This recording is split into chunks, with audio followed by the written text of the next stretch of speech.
Welcome back, everybody. It's the Aegis Protector League Week 2 showcase matchup here. I'm Slayer, that's Bonfire, taking you through the early start to the 2023 winter set of the Aegis Protectors League. Last week, we kicked off the entire season with arguably the most banger series I think I've ever started a season off with, regardless. And this week, well, we're going to keep bringing the hype forward as much as we can. The gameplay is going to try and carry a lot of that, but we do have two teams on tap that are undefeated, not only with a 1-0 record, but they haven't even dropped a single match of League of Legends yet. We're going to have Team Ambition Chao from the Targon division versus Ashen Asylum from the Freljord side. Both these teams 1-0 Bonfire. And hey, there's a chance it can live up to the hype that we saw last week, right? Yeah, I think both of us want a really good match. When we get into predictions, there's obviously going to be some dismay between us about who's going to win this series, and that's just because both of these teams bring a lot to the table. It's kind of an early game clash of these two top teams. Now, the big question mark is, was it just a good first opening week? Can you continue that momentum? One of these teams is going to get their first loss of the season, but it's about how they bounce back. But as for the moment, as for this current matchup, I feel like we kind of just don't know what to expect from both of these teams, and so that's what makes it so exciting. That's what makes it so enticing, and I'm really excited to get into the games and see what they bring. We do have a bit of an idea what we're going to see from both teams here, but I do want to, before we get into any of that, breaking down how these teams looked in their first series of the Protector League. I do this time, unlike last week, want to get the predictions out of the way early. Last week, if you missed it, I am actually I guess king of all casters across Aegis right now. I was able to not only predict correctly the winner of our last week's matchup, but had the correct best of three series score. So per our brilliant PVS, who is also the running the sheet, we have decreed that the rules are if you get the score correctly, you get 2 points. It's 1 point for predicting the correct winner. So I am technically ahead of Bonfire right now, but there's still a lot of time to make up ground here. In Bonfire, how are you going to do it tonight? Well, yeah, I obviously have the 1 point, you have the two, but I feel like I'm going to take a bit of an interesting stance here. I think a lot of people are expecting this to be a big clash between two giants, but I'm going to say that I think Ashen Asylum are a little bit of pretenders. I think that it's a very good team that I think goes far in the playoffs, but when it comes to being the top of the top, I don't see them there. And meanwhile, Team Ambition Chao, I like their team comp, a 2-0 dismantling of Queen's Revenge in the first week of play. It just seemed like it was more to me than Ashen Asylum beating Iridescent Dawn Umbra. And so I favor them, and I think not every match can go to 3 games. Personally, I'm always a fan of picking a sweep just because I feel like that happens more times than people realize. I'm going to go Team Ambition Chow with the 2-0 sweep. A little off the wall, a little interesting. Could definitely nip me in the butt. But you know what? You got to go bold if you want to win. And I have to go away from you. I feel like if we pick the same thing, then I'm always going to be 1 point behind you. So I got to go bold. Well, Bonfire alluded to where my pick is going, but I'm going to save it for post draft because we're actually already flown through Ah. the draft completely here. We are already through picks and we're already through bans, and we've gotten through a couple picks here. Team Ambition Chao is going to be on your blue side for this first game, and you're going to see the Ashen Asylum squad on your red side. And a couple picks off the bat, but one thing I want to make note here is in the first 2 games of the series for Ashen Asylum, Stebby, the support player, picked Karma in back-to-back matches, just casually went 6-2 and 31 with an 8.5 KDA. So that being locked in for the Ashen Asylum bottom lane is scary for any team on the other side. Yeah, and then if you look at the bans, you have to keep an eye on X Viteen. Played Pike in both of the first 2 games and ended with a scoreline between the 2 games of 9, 5, and 20. So that's banned out. The Zir is going to be picked up, and that means Kitsume doesn't have to pick anything different than he's used to in the 2 games from the first week. Reoccurring theme here went 10, 4, and 21 on the champion. So a lot of comfort in these games. The Azir being repicked along with the Karma. But you have to say it's a little early for an Azir pick, you'd like to think, because that gives ASA so much room to counterpick. And so they value that Azir very highly. And because of that, they pick it for Kitsume. But all in all, TAC with a really bit of an interesting draft order. The Lux as well. I'm a little bit of a head scratcher there. The Lux is, still a support in a lot of rights on 13.3. By the way, we are live on 13.3, so that's a lot of interesting buffs and nerfs. And speaking of one of the nerfs, It looks like the side of Ashen Asylum will actually lock in Caston, who's one of the heaviest nerf champions on the new 13.3 patch. We'll see how strong he just is now with those recent nerfs. But a couple of the buffs to talk about here, we can see Overheal on AD carries is going to be the new cream of the crop, especially on AD carries like Caitlyn. Definitely expecting that rune to be run, as well as some huge anti buffs as well. No telling if we'll see it in the series. We won't see it for this first match, but glad Bonfire, you brought up the point. Kitsume on that Azir. I think he was picked so early just because they want to make sure to get him on a comfortable champion. They want to lock him down that control mage where he's already shown to have success through week one. Yeah, I got to go back to ASA picking the Cassidon because one of the biggest nerfs for him was the early game trading, and Azir is just the king of early game trading. You're able to get so much poke damage out, especially if you go Comet. And so, little concern for this Cassidon. I feel like it's just going to be put in a pretty poor position, especially with how comfortable Kitsume is. But ASA calling their shot. They do have faith in their mid laner of Tommy Two Time. Look, it was so nice the first time I had to do it twice, and that's how Cassidon's feeling right now. The Jarvan being hovered, and this is another one of those big buffs that we saw in that patch notes, and it is going to be picked up. So ASA with a mix of comfort and comfort and also some interesting champs that have been nerfed and buffed. Yeah, I love the Jarvan pick here. The shielding, the scaling, 80% scaling with AD is going to make Jarvan such a big threat. I am one of those TikTok addicts, and I've seen a couple of clips of the wait, but I'm forgetting the name. What is the PBE? There we go. Of the PBE J4 on this patch, and just becoming like literally unkillable. Like, he was like Fed Jarvins could stand in the middle of five people. So we will have to see how Dread Joker can utilize that new J4. So that will be a big champion to pick. On the other side, though, we have a bit of a bot lane combination that isn't picked commonly together. It's funny, Bonfire. I feel like if we swap the 80 carries for both these teams, we see very, very traditional metas for season 13, but they're on the other side. Lux Sivir hasn't played that much together, and Caitlyn Karma maybe not played as much as Caitlyn Lux has so far this season. Yeah, TAC with an interesting team comp all around. The Camille's going to be picked up last, Ooh. and so I'm not really sure what the plans are for TAC. They've got great wave clear and split pushing with a Sivir and a Camille and a Nazir, and so they could try to split the map open. But the 1v1s aren't fantastic. Obviously, Sivir and Nazir, I feel like they don't win a lot of 1v1s late game, especially against the Cassidon late game. Caitlyn just has the range advantage, and so just a little confused. Meanwhile, ASA, a lot more of a it's a knowable future for them. I think we all know where they want to go with this, with a Scion and a Jarvan. You've got the Karma buffing everyone up with shielding. Obvious, they want a team fight. They want a little bit of a biff, and so I like ASA a bit more in that sense, just because I feel like they've got the comp surrounding what they want to do. TAC, I think they really need to get their advantages early game because if it's even or if they're behind at the 20-minute mark, I think there's real concerns about how they get a lead back. Yeah, I'm very intrigued also as well to see how what the Maokai build path is going to be, because still on 13.3 there's two schools of thought with the Maokai. So I'm going to look to Sexy Green Mandem here to decide, is it going to be a more AP centric, you go that demonic embrace, maybe get a couple more AP items to do that over the top sapling damage, or is it going to be the more traditional tank Maokai?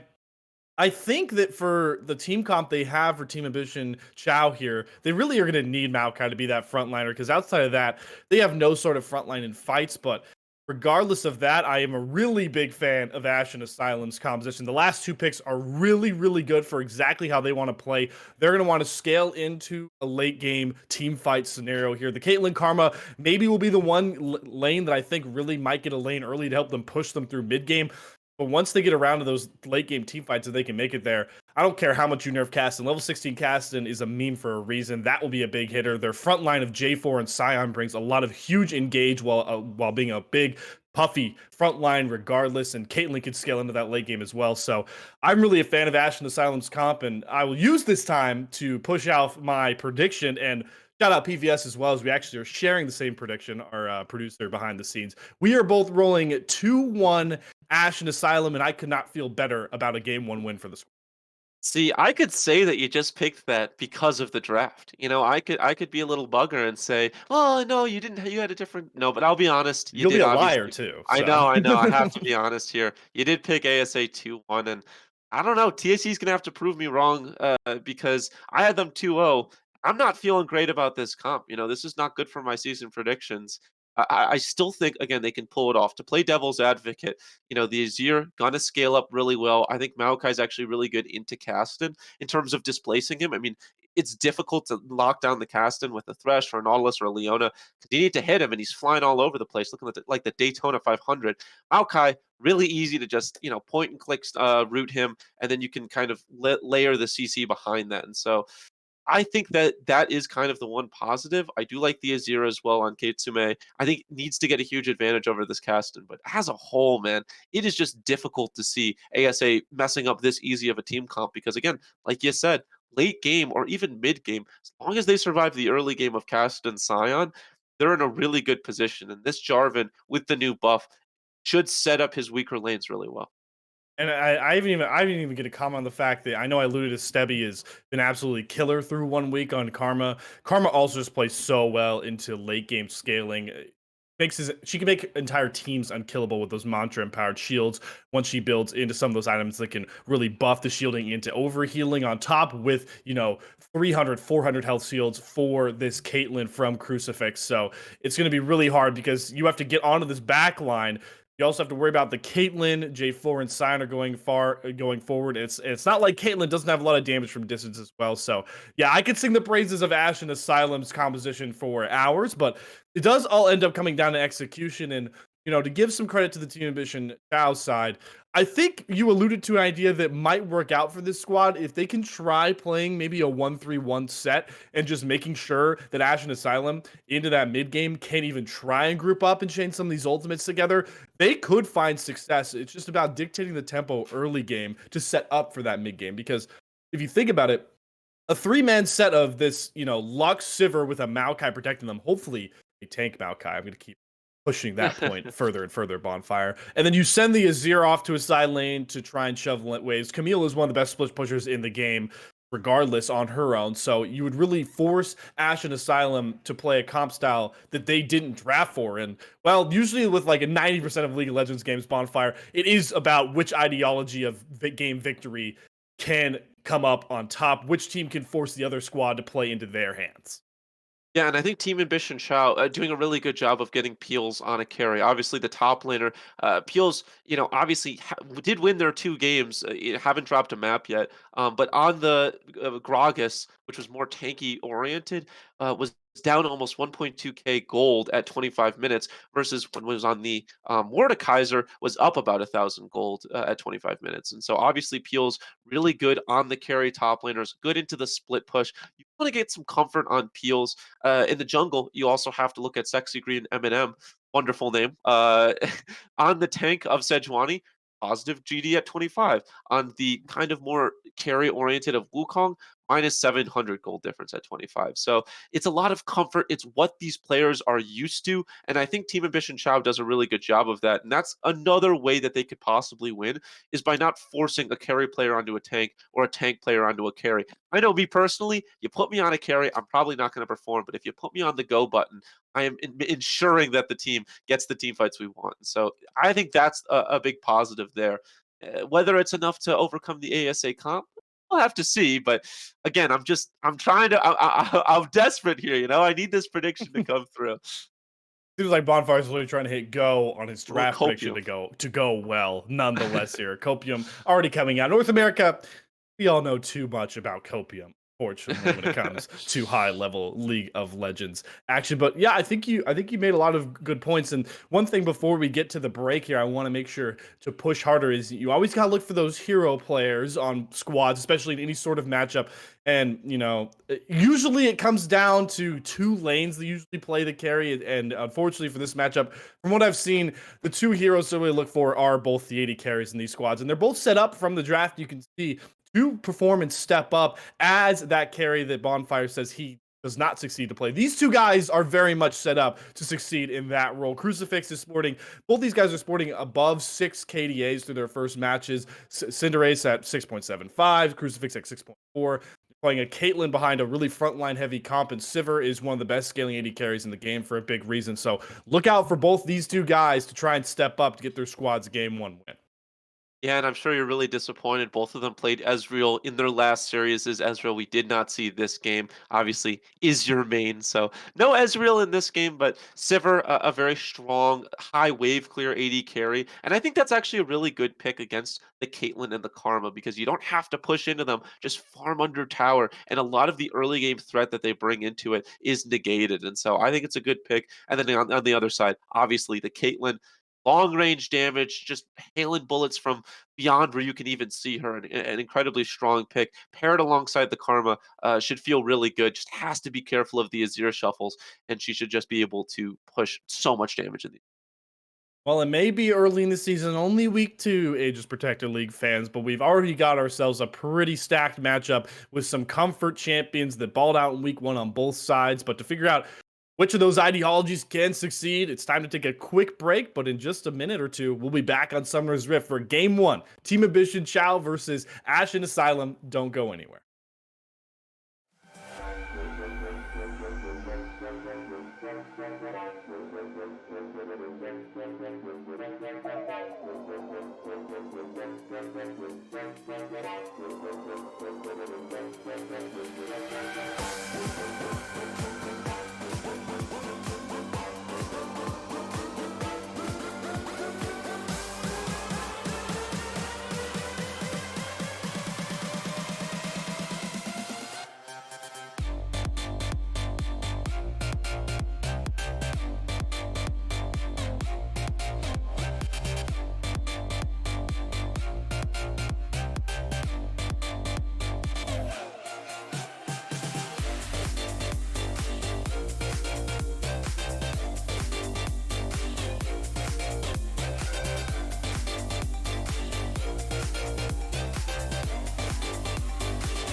Well, I hope you got yourselves some popcorn or your snack of choice and are relaxing because we are finally on Summoner's Rift and it's not your turn to do battle here. It's time to see Team Ambition Chao versus Ashen Asylum.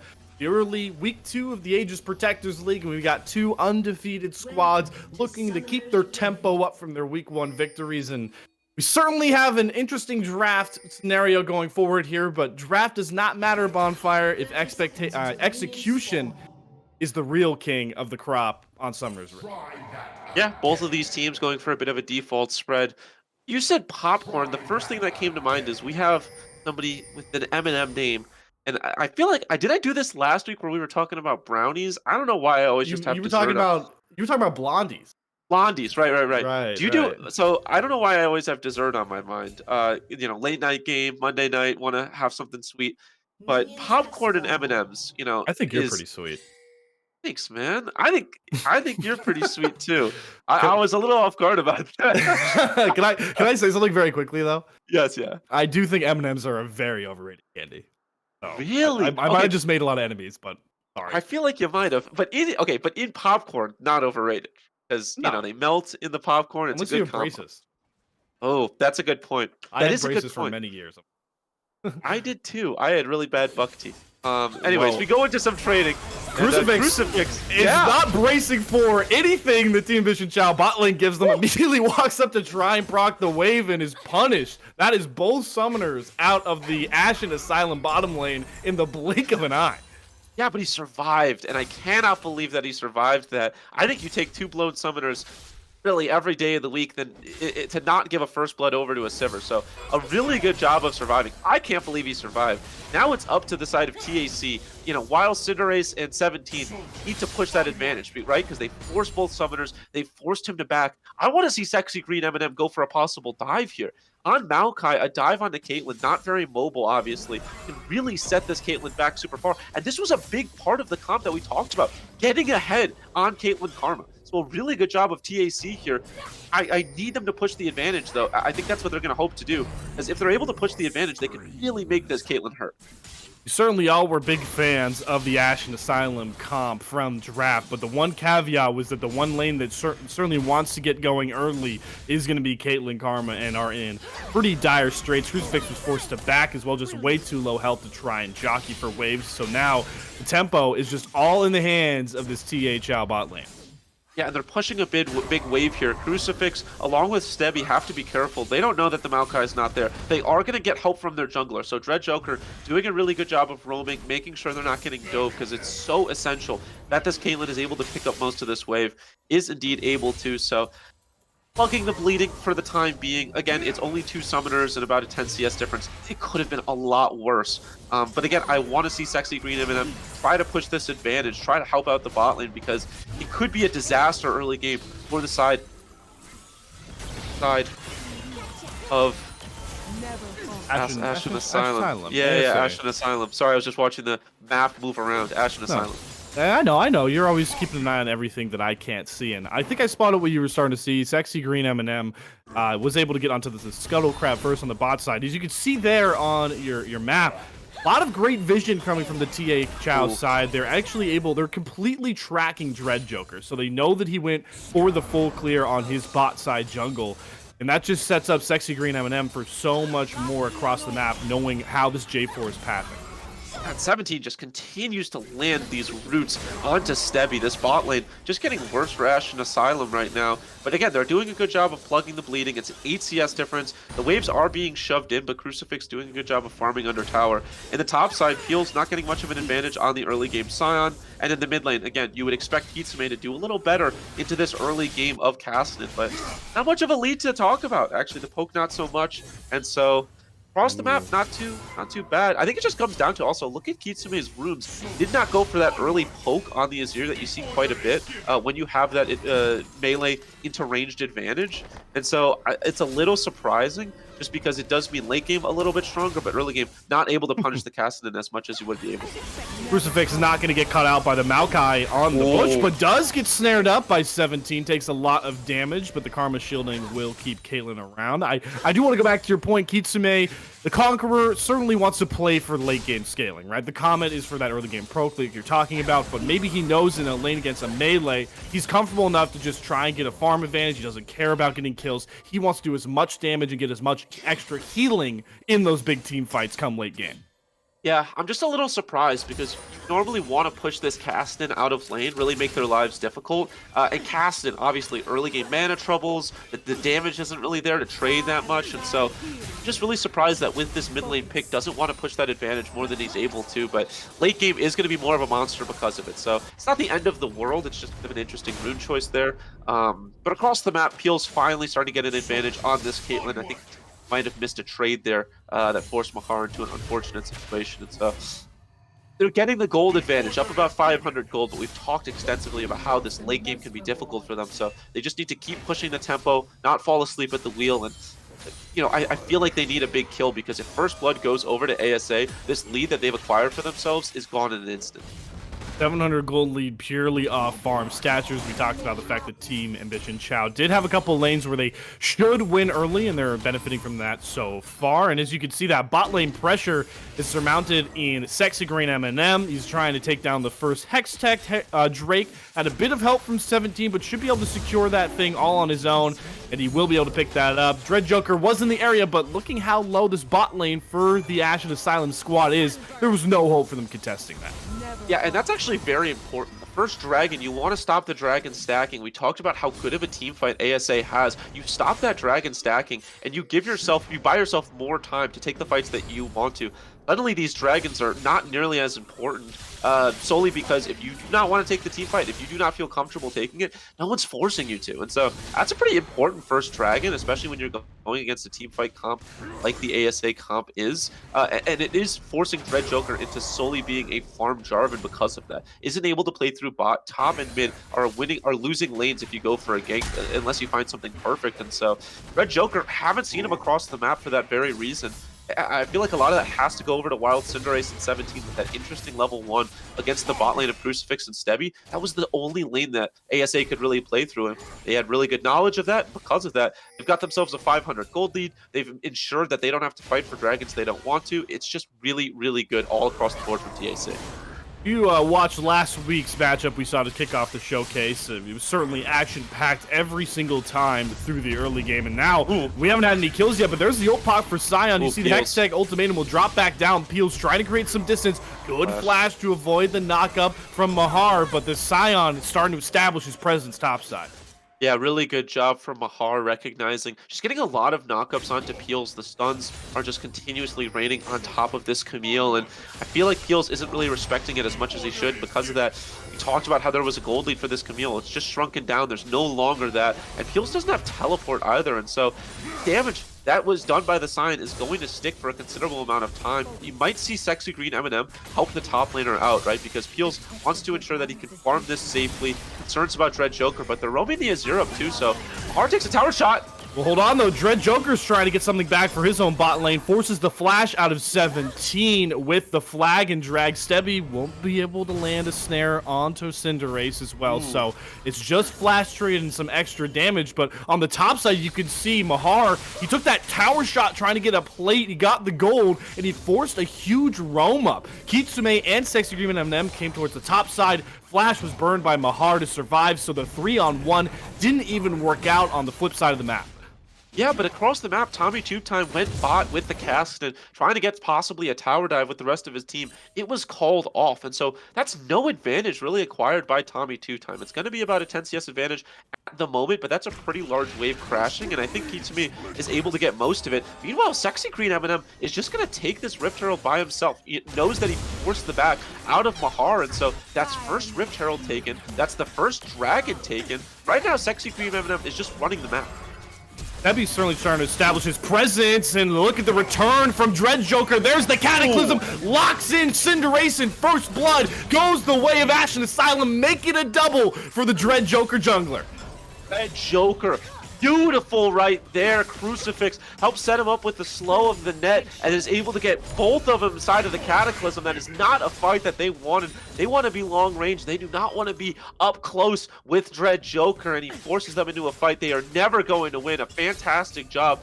Sexy Green M&M is here on the bot lane. Might try to do something. There's Nature's Grass Pop trying to catch up to this Caitlyn. Both roots will land, flashes for the knockback, and Crucifix is executed.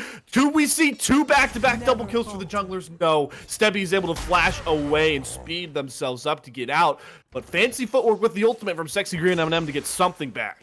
Yeah, just over pushing with the health bars in the bot side from ASA, and that's really bad for them because that is a death on the Caitlyn early, or excuse me, with the bot lane like coming back, along with the Rift Herald in the bot side. Look at the plates that they're going to take. Wild Cinderace is able to get, what is that, 3 plates all by himself? Alongside, obviously, the Rift Herald gold going over to Sexy Green and M&M. So that's going to be fantastic. If PBS, if you could pull up the gold chart right now, I want to see. Yeah, actually, gold on the Caitlyn. And that's going to be another tower plate.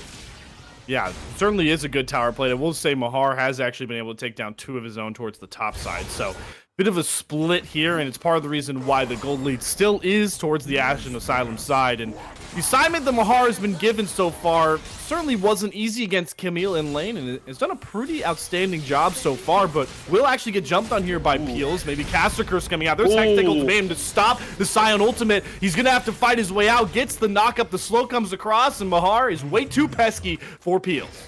Yeah, but here goes Dreaded Joker. There's a good flag, and Drag's able to avoid the ultimate from Kitsune. Emperor's Divide will find nothing. Tommy 2-time trying to get an extra bit of poke damage as both these squads really want their hands on this second Drake. 17 still finding ways to land these long distance snares. We have 4 members from each team jockeying for position around this Drake. Can the Drake stack stop early? Not going to come anytime soon. Yeah, they don't have a 0 ult, so they do not want to fight this. Kitsune, able to get himself away. Good dash there to avoid the flag and drive from Dread Joker, who's trying to establish some tempo in the opposing side jungler. Heels is able to get his way out of the Scion, who's returned to lane, but Dread Joker now has to be a bit careful. He's able to leave the blue side jungle basically unscathed, but Nature's Grass did actually get used, but once again, the flag and drag will keep the Ashen Asylum jungler safe. Yeah, and I think ASA probably recognizing that there's no Azir ultimate, there's also no Maokai ultimate, so if they want to go for this dragon, they are going to have the advantage. Now, however, they do not have the health bars for it, so it does look like Dread Joker is going to back, but those are 2 pretty long ultimate cooldowns. Sexy Green M&M, along with Kitsune, won't have that for the next 30 seconds at least, and so they have to be concerned about these fights. Tommy 2-times taking so much damage from this Azir, but he's done enough in the early game that he feels comfortable taking that trade. It feels okay about it. And then you talked about Mahar, the advantage that this Scion is getting. It's good. Obviously, the gold, never going to be bad to get, but it's not the gold that you wanted on the Caitlyn. It is only a 500 gold difference in the top side, and this Camille's just going to scale so much better than this Scion that it won't actually end up mattering unless they take the entire turret. So it's good for Mahar, but again, Dread Joker, you expected him to get leads in bot side, possibly in mid if things worked out perfectly. Hasn't really gotten either. Got the double kill all for himself, but then obviously the kill for Sexy Green M&M along with the plates just meant that Wild Cinderace is in a much better position. And this is what I'm talking about. Peels just trading against Mahar. Peels able to get the Hextech Ultimate, flashes in to try and get the extra Q, but it's not enough damage for Mahar. We flash back bot side. You'll see the second Drake and first turret are both picked up here for Team Ambition Chao. Yeah, if Mahar doesn't die, Peels takes quite a lot of damage, but doesn't end up mattering. Again, across the map, they're focusing so much on Wild Cinderace along with 17. Peels has to be careful. Roaming up Tommy 2-time. I'm not sure if they're going to be going for the Rift Herald. Not up for quite a bit, though, and so again, they're just not getting anything across this with these cross maps. It feels like ASA needs to be doing more with the way that they're moving these pieces around, but it's just been checkmates in the bot side and rook for rook trades in the top and mid, and so I think you take that if you're the side of Team Ambition. We'll say, though, that this comp is trapped in this. There's no unstoppable onslaught, but the auto, Camille might be able to trade it. Peels, we're skipping that action because Sexy Green M&M gets shot down into the Cataclysm and is forced to flash out of that one. So a bunch of fighting on the opposing side. Jungler, Tommy 2-time flash, Rift Walk, shuts down Sexy Green M&M, and finally Dread Joker contributes to a play across the Rift. Yeah, Dread Joker. I'm not sure what Sexy Green M&M was doing. Had the team roaming up, but just had no knowledge of where everyone else was, and because of that, lost his life for that.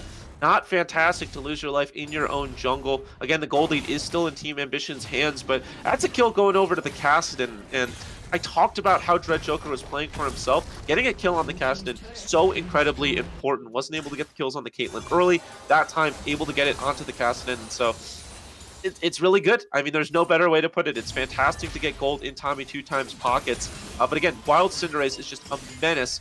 Are able to get a tower on the top side, though, and that's going to stem the bleeding for them. It's actually going to give them the gold lead for the first time in what feels like 5 or so minutes. Keep in mind, the point that I didn't get out here is, if you are Ashen Asylum, you don't need to have a gold lead out early. You don't need to have a gold lead in mid-game either, because you have the 5v5 team comp that scales a lot better than the side of Team Ambition Chao. Sure, you have an Azir and Sivir, but outside of that, good luck going against this new J4. Tanky Scion from Mahar, who certainly, turned his assignment in early from the top side in droves against Peels. The comps definitely favor the side of Ashen Asylum. It's up to Team Ambition Chao to make sure they can split up that 5v5. Yeah, and I think the most underrated part that we're not looking at is the dragons right now. Obviously, the second dragon was kind of a afterthought, but it is important because, again, like I talked about earlier, it means that the fights that they're taking are the ones that they want to. They don't have to fight over second drag. They don't even need to fight over third drag, although Peels might have to fight here. Yeah, Dread Joker has come topside. There is the dash away. Nature's Grass, though. Here's a midline dive. The roots landed. They time him up, and Crucifix Teleport comes out from Kitsume, but it's too late because Peel's already dropped. Is forced to Emperor's Divide to keep his distance. It's a trade of kills across Summoner's Rift. Yeah, it's a 1-on-1 across the map that does force the teleport out of Kitsume. I'm sure would have liked to keep that, but it does mean that this mid lane turret is going to be in a bit of trouble. That is Zero2 doing a fantastic job on the bot side because it ensured that they weren't able to push in the waves. That's going to be a 1-for-none in terms of turrets and a 1-for-1 in terms of kills. And so Team Ambition just playing the map better right now. They get back the gold lead to even, doing a really good job of ensuring that this game does not get out of hand for them. We look at the gold at the moment. Again, Mahar doing a fantastic job of getting his old gold advantage, but it is on the Scion. And in the bot side, we talked about how this Caitlyn could get themselves a lead, has been a carry in the first series, and we expected that right now. Really, really big gold difference for Wild Cinderace. This Sivir is going to be an absolute menace in the late game. It looks like they're going to try to trade that out. They know that there was a lot of backs going on, and so they roam their bot side over to the Rift Herald, and they acknowledge that Wild Cinderace, which is by far and away the most dangerous member of Team Ambition, was in the bot side, and they feel comfortable enough taking the Rift Herald for it. They will secure that second Rift Herald for Dread Joker. I know we hyped up the AD carries in for both of these squads as the real heroes. They played very pivotal roles in their separate squads. 1-0 victories to start off Aegis Protectors League. But right now, Dread Joker is the main ticket item for the side of Ashen Asylum. Played a very, very good supportive role through their first series. Is now 3-0-1, has that Gore Drinker. And with what we've seen from the new shielding from Jarvan, they'd just be unkillable when he jumps on top of this Team Ambition Chao team. And we could be on a crash course for that first team fight pretty darn soon. Yeah, it looks like they want to fight over this. It's 5 members strong for Ashen Asylum. Meanwhile, it is going to be a late roam from Peels. Does have to teleport if needed. So right now, it looks like they're just trying to get the poke onto Dread Joker. And that's something we haven't really talked about, is how strong the poke is for Team Ambition. The Rift Herald going to get a charge off, but not the entire tower. They've set up the trap line for the Caitlyn, so it is going to force them to go into darkness. If they walk into Mahar here, that is a disaster, but really good job from Sexy Green M&M. We've got ourselves a fight here, Slayer. Mahar is forced off of that Pixel Brush in the river. They've started up this Infernal Drake, the first Soul Drake, but there's Nature's Grass coming out. They're chasing him down. Mahar will tank it, and he'll be able to protect his bottom lane, so Nature's Grass finds nothing, and now he's going to turn the fight. Unstoppable Onslaught won't find anything, but Tommy Two-Time on the flank has no mana. Hextech Ultimatum. Peels shuts him down. They've cut off the flank from Ashen Asylum. Dread Joker is rooted up and shot down by 17, but he's able to escape by the skin of his teeth. It doesn't matter, though. The dragon stacking will continue for Team Ambition Chao. Yeah, and I said they had to stop the dragon stack, and how about a little dragon stacking of your own? They saw that team fight, and it worked out perfectly for them. I thought that Tommy Two-Time had a great flank on the bot side, but you have no mana. You have no mana, to quote Tyler 1, and because of that, wasn't able to dash out of all of the CC that they had acquired on top of him. He was doing a fantastic job of locking him in place, ensuring that Tommy Two-Time wasn't able to get out of the trap they had laid on him. And I think the most underrated part of that was Kitsume dashing out of the Cataclysm from the Jarvan. Kitsume was in danger of dying right there, and that could have been a huge problem for them, but was able to get outside of the Cataclysm. The root came onto the Jarvan, barely survived there, and it ensured that they were able to get the dragon. That's an Infernal Soul as well. It's a pretty big one for them to get, and so it feels bad if you're Ashen Asylum, excuse me, because you need those dragons, you need those team fights. Now they have to start being concerned about, do we go for the dragon? Do we go for the Baron? Where are they going to go? And so Ashen Asylum have found themselves in a bit of a hole. Now, the gold difference does mean that they are not too far behind, but those dragons being the pivotal part of it right now. And so they need to find something back right now, because across the map, it just feels like they're losing. Currently are in dire straits early on. So far in this mid game, they are already, the soul point is already secured here for Team Ambition Chao, and it's up to Dread Joker to try and ignite these fights along with Mahar. They are the front line. They are a majority of this crowd control. When you pick a Karma, it's not to try and lock down opponents and get good, set up team fights. It's to protect the carries. And Tommy Two-Time has got to be a lot more comfortable on those flanks. Was caught out, and you could see that Peels' Camille pick might have actually been to try and just shut down this cast, and I'm curious to watch how much he tracks Tommy two time because Hextech Ultimatum is sure of a good way to make sure that Cassidon can't rift walk his way out of anything. Yeah, and we've talked about the vision battle between both of these sides in the jungle. Right now, it is going over to Team Ambition Chao. They're doing a fantastic job. I mean, they're just clearing every single ward, it feels like. They've got some deep wards of themselves. And you gotta talk about those saplings, right? They're so annoying to play against if you're going against a Maokai. Mahar wants to get out from Peels. Peels might actually try to go for this. Does have ultimate if Mahar ultimates.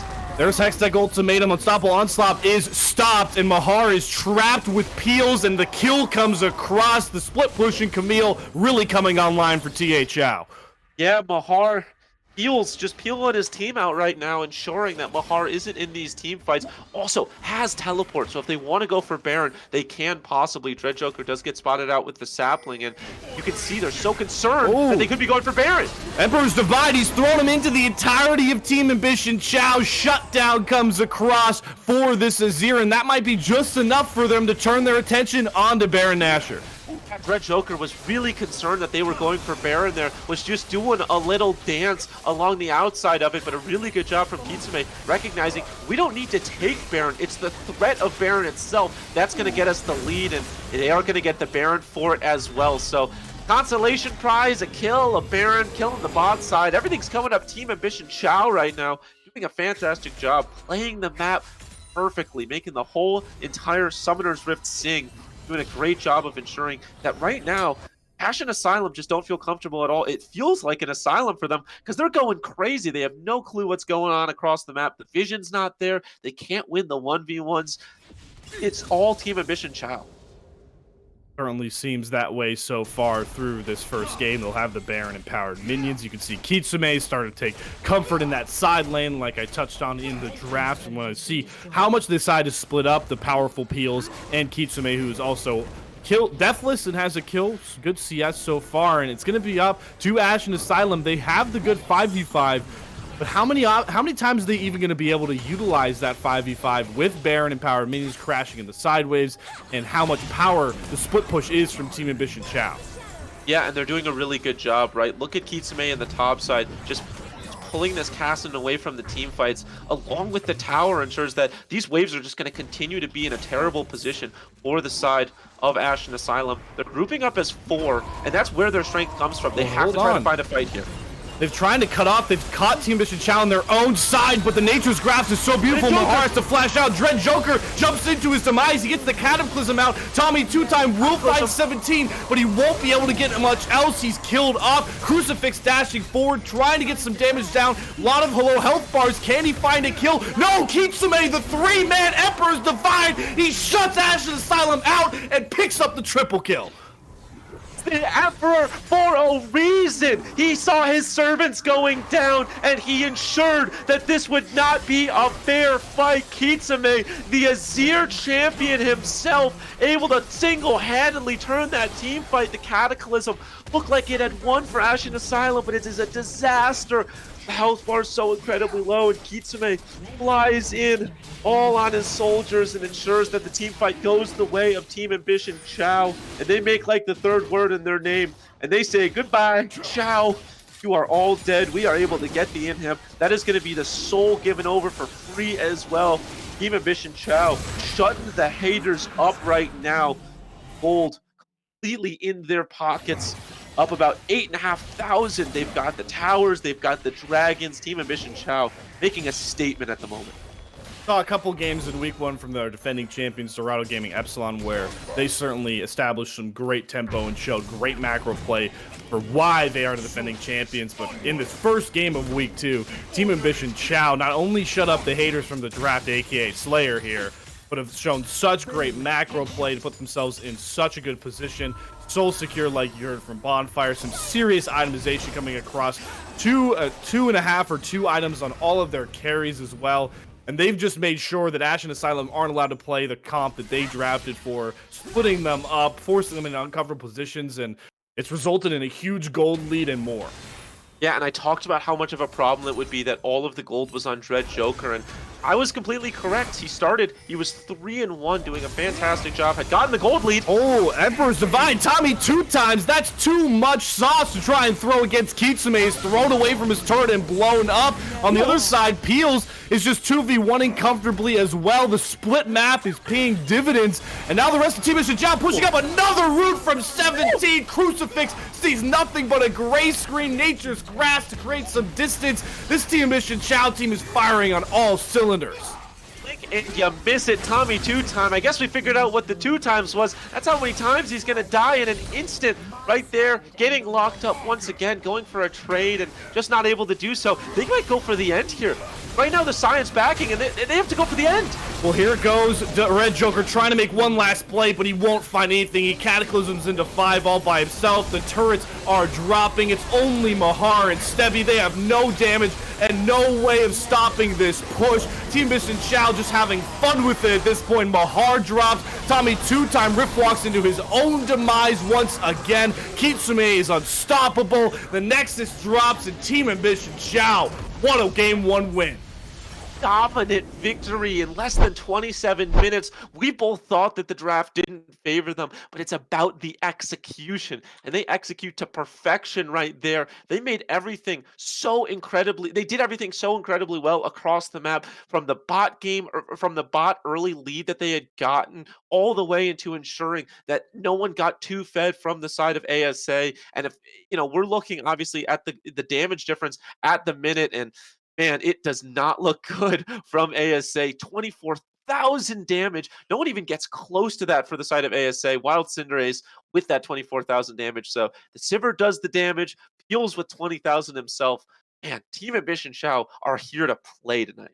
And even Kitsume steps up. 3rd game in a row, 0 perfect so far this season. May have only been 5-0-2, not the most kill participation. Well, I guess that's nearly 50%, but some of those Emperor's Divide, showing off the Shurima shuffles as well, just completely making sure Ashen Asylum, had no chance at bringing any of the fights back. They had a shot in. What a win from Team Ambition Chao, and now it's back to the drawing boards for Ashen Asylum. Their first loss, it is an early season, their first loss regardless. And now they're in that uncomfortable position that they haven't felt yet so far this season in the Protectors League. Yeah, and I mean, if you go back to the drawing board, what do you think you're saying to each other? Like, hey, that was a great draft. Where do we go from here? Obviously, you can talk about the execution, things that you could have done better across the board, but you're happy with the draft, I figure. You got a lot of the picks. You banned out a lot of the comfort picks from TAC, and you still lost. And so it hurts quite a bit because sometimes you're forced onto a pick you're not really comfortable on, and because of that, you might have lost an early game lead. But it felt like, me and you both felt that it was a good draft for them. I was looking at Twitch chat. People were saying the same thing. This is an ASA draft handily, and TAC shut all of us up. And so if you're ASA, you're going back to the drawing board and you're scratching your head a little bit. It just comes down to execution. They just couldn't execute that game. There is always going to be, as long as League of Legends exists, as long as honestly MOBAs exist in this scenario, there's always going to be the fighting between draft and execution. It's the 2 pillars of ideology, but one has always been better than the other. Execution always trumps draft difference, and you saw it today in the first game of Week 2 Showcase, the Aegis Protectors League. Team Ambition Chao take a 1-0 lead, but if we learn anything from our first week, 1-0 is never safe. So we're going to go to a quick break, and on the other side, we'll see exactly what Ashen Asylum has drawn up to try and bounce back, or if we're getting out of here in a quick 2-0, don't go anywhere.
So nice to see you again, Aegis Protectively Faithful. We're back for our second draft here after Team Ambition Chao just brew the breaks off the definition of draft diff from what we saw from Ashen Asylum. They take the 1-0 lead in the series, but a trend that you're gonna hopefully stick with us all season long to see is it's not a one game series. We're not the old worlds format where one big game matters. It's a best of three scenario here, and it's where we really just find out which teams know how to make those adjustments. Championship caliber's teams, which teams are just gonna fall to the wayside with a 2-0 sweep. Yeah, and we're already getting into the bands. ASA going with the blue side first this time, and so TAC, is going to have that counter pick. I'm curious to see who ASA really favors most. With the bands, it looks like it's going to be a lot of the same. The Jax, the Victor, the Ari, not the Ari, the Maokai, and so already there's our first targeted ban against TAC. And with the build path that the Caitlyn had going LDR, it seems like they were very concerned about the tanky Maokai. So the ban, along with the build path, really shows to me that EAC, Sexy Green, M&M's kind of in their head right now, just in terms of their picks and with their itemizations. Well, Maokai's also still just one of the strongest champions in the game currently. Didn't True. see too much. The nerfs that he saw come across, or at least the demonic embrace nerfs that came across in 13.1b, weren't enough to assuage that build path, and he's still just as much as a disruptor as we've seen all the way back since honestly October of 2022 when he made his meteoric rise at World. So that's the adjustment band they make. And I was curious with Ashen Asylum, they switched to blue side. What does that mean for their draft? Well, they're just gonna lock the Caitlyn right back in here for Crucifix. Hopefully, won't have as bad as a start as we saw in the first game in the bot side. Yeah, I don't feel like Crucifix had that bad of a game, all considered. Was put in a really terrible position and felt like he wasn't taking fights that he felt comfortable in. And so I understand the Caitlyn pick. Caitlyn's still a very strong 80 carry in today's meta. And it already looks like Kitsune, look, you made it through the first wave of bans. We're just going to instantly pick it up because we don't want you to have it. And we obviously don't want you to ban it again. So Kitsune is something just to be feared. And so it is going to be the first pick from TAC. I think that's fantastic. Very rare that you see an R1 mid lane selection that it's it has logic behind it, but when we're talking about Kitsume's Azir, certainly maybe didn't ball out on the stat sheet, didn't pick up as many kills or KDA points as the rest of his team, but had some really, really impactful Emperor's Defies to wage fights. And we will see our first unique champion of game number 2 here. We're going to see Cinderace on the Varus, certainly still a strong 80 carry. So two of the more meta-minded 80 carries so far through this draft. And I'm very intrigued to see how both Team Ambition Chao draft around this Varus to maybe affect what rune and build path he chooses, or just in general, what we see here from Cinderace deciding between that Comet and, lethality build path or versus that lethal tempo scaling on hit build path. Build path that you're not going to see very different from game number 1, though, is going to be Stebby back on that Karma. It's the same bot lane. They're just going to run Ooh. it back and see if it can be successful. Yeah, and they think that they have the counter pick to the Azir with that Corki. So interesting pick there. I haven't seen Corki in the meta in quite a while. Is still very strong. Obviously in the team fights with the package. Late game can be an absolute menace. The poke is fantastic as well. And so ASA with a really good poke comp at the moment, they have the range advantage going into a Varus. Varus has good range as Ooh, well. The Xerath being not picked up though, there we and go. there's the pike. And so this is just a run it back for the side of Team Ambition Chao of their game against Queen's Revenge. It was a 33-minute dub for them. Cinderace went 8-4 and 11. 17 went 6-2 and 8 on the pike. These are two champions that they're both very comfortable on, can both perform very highly on. So TAC, look, everyone's gonna know who they want to pick, but at the end of the day, can you stop who they want to pick? That's the real question. It'll be very interesting because last time we saw Team Ambition Chao, they certainly succeeded in bot lane because they were gifted a very helpful level 1, being able to force Crucifix back to base with both his summoners burned. But that was in a lane where they were most likely thinking, all right, we're just going to be about farming up, getting that Sivir scaling. Now, whenever you draft a Pike lane, that means it's a kill lane. There's rarely an 80 carry that pairs with Pike where it's not a kill lane, and if you do pick an 80 carry that doesn't want to do a kill lane, it's usually a bad bot lane combination. So that will be very interesting to see how Team Ambition Chao play a much more narrative-driven, different bottom lane. But we've gotten through the second phase of bans here, and it's obviously going to be very solo lane dependent. But we do see the staple Wukong pick here from Dread Joker taken away, and immediately on the other side, Sejuani will be locked in for Sexy Green M&M. Could be flex topside, but I would assume that that Freljordian is going in the jungle, as Trundle also will likely be locked in here for Dread Joker. Yeah, he can dance fairly quickly now with that new patch, one of the more funny parts of the patch notes. But the one thing that's catching my mind is Team Ambition Chao. They are one pick away from having a complete repick of their last win against Queen's Revenge in the last series. All they're missing is the Gragas. And so if they do pick up the Gragas, they will have the exact same draft as they once had. And that was a big win for them. It was to give them the whole victory. And so if they pick up the Gragas, that'll be interesting to see against a Garen. It's definitely possible. We've Phew, certainly pardon. we've certainly seen Moose Hater succeed. If you're a big fan of the North American Challengers League, really succeed for wild card with the Garen pick, but looks like it was just a bit of a troll hover. Ooh. The Forge God will be locked in here.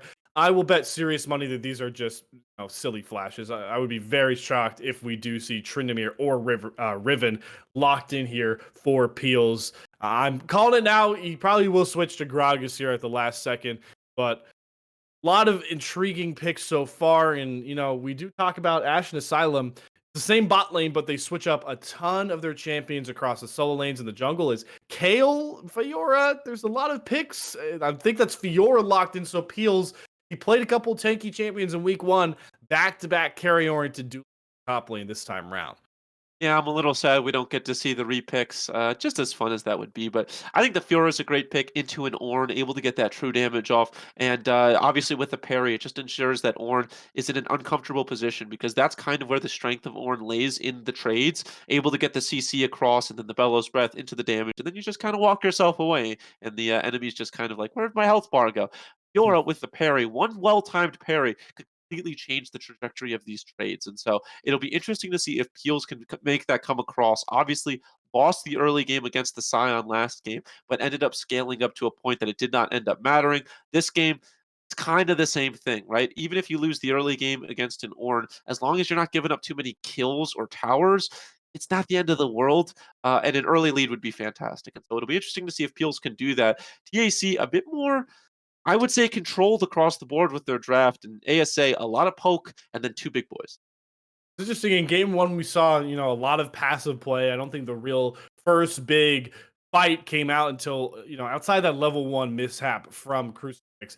There wasn't really any fighting until Ultimates came online for at least the solo lanes, and then the first kill didn't even come across there. It'd be a couple minutes later, teetering around the 8 or 9 or 10 minute mark. So it was really passive game in the early game that ended up being Team Ambition Chao's victory.